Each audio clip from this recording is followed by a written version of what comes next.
Kejadian 44. Piala Yusuf hilang dan didapati.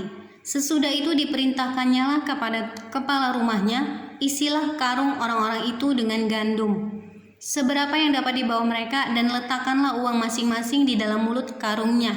Dan pialaku, piala perak itu, taruhlah di dalam mulut karung anak yang bungsu serta uang pembayar gandumnya juga. Maka diperbuatnyalah seperti yang dikatakan Yusuf. Ketika paginya hari terang tanah, orang melepas mereka beserta keledai mereka.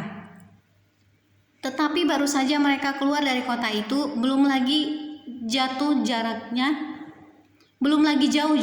berkatalah Yusuf kepada kepala rumahnya, "Bersiaplah, kejarlah orang-orang itu, dan apabila engkau sampai kepada mereka, katakanlah kepada mereka, mengapa kamu membalas yang baik dengan yang jahat?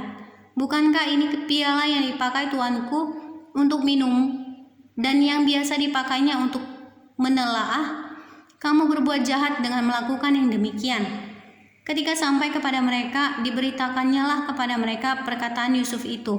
Jawab mereka kepadanya, "Mengapa tuanku mengatakan perkataan yang demikian? Jauhlah daripada hamba-hambamu ini untuk berbuat begitu. Bukankah uang yang kami dapati di dalam mulut karung kami telah kami bawa kembali kepadamu dari tanah Kanaan? Masakan kami mencuri emas atau perak dari rumah tuanmu? Pada siapa dari hamba-hambamu ini kudapatan piala itu? Biarlah ia mati juga, kami ini akan menjadi budak tuanku." Sesudah itu berkatalah ia, "Ya, usulmu itu baik, tetapi pada siapa kedapatan piala itu, hanya dialah yang akan menjadi budakku, dan kamu yang lain itu akan bebas dari salah." Lalu segeralah mereka masing-masing menurunkan karungnya ke tanah, dan masing-masing membuka karungnya.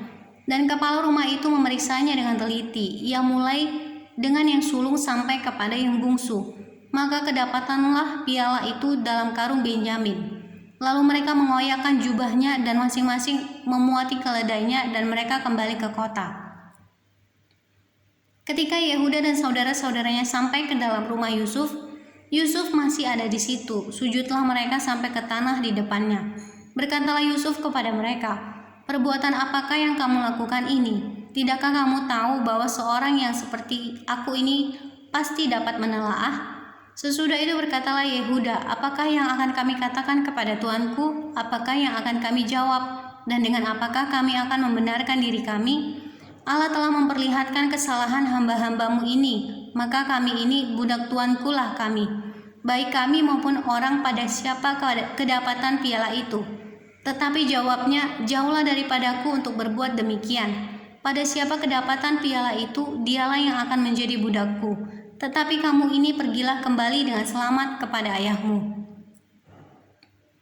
Yehuda membela Benyamin. Lalu tampillah Yehuda mendekatinya dan berkata, "Mohon bicara tuanku, izinkanlah kiranya hambamu ini mengucapkan sepatah kata kepada tuanku, dan janganlah kiranya bangkit amarahmu terhadap hambamu ini. Sebab tuanku adalah seperti Firaun sendiri. Tuanku telah bertanya kepada hamba-hambanya ini, 'Masih adakah ayah atau saudara kamu?' Dan kami menjawab, 'Tuanku, kami masih mempunyai ayah yang tua, dan masih ada anaknya yang muda, yang lahir pada masa tuanya. Kakaknya telah mati. Hanya dia sendirilah yang tinggal dari mereka yang seibu. Sebab itu ayahnya sangat mengasihi dia. Lalu tuanku berkata kepada hamba-hambamu ini, 'Bawalah dia kemari kepadaku, supaya mataku memandang dia.' Tetapi jawab kami kepada tuanku, 'Anak itu tidak dapat meninggalkan ayahnya. Sebab jika ia meninggalkan ayahnya, tentulah ayah ini mati.' Kemudian tuanku berkata kepada hamba-hambamu ini, 'Jika adikmu yang bungsu itu tidak datang kemari bersama-sama dengan kamu, kamu tidak boleh melihat mukaku lagi. Setelah kami kembali kepada hambamu ayahku, maka kami memberitahukan kepadanya perkataan tuanku itu.' Kemudian ayah kami berkata, 'Kembalilah kamu membeli sedikit bahan makanan bagi kita.' Tetapi jawab kami, 'Kami tidak dapat pergi ke sana jika adik kami yang bungsu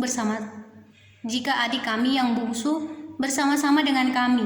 Barulah kami akan pergi ke sana. Sebab kami tidak boleh melihat muka orang itu apabila adik kami yang bungsu tidak bersama-sama dengan kami.' Kemudian berkatalah hambamu ayahku kepada kami, 'Kamu tahu bahwa istriku telah melahirkan 2 orang anak bagiku.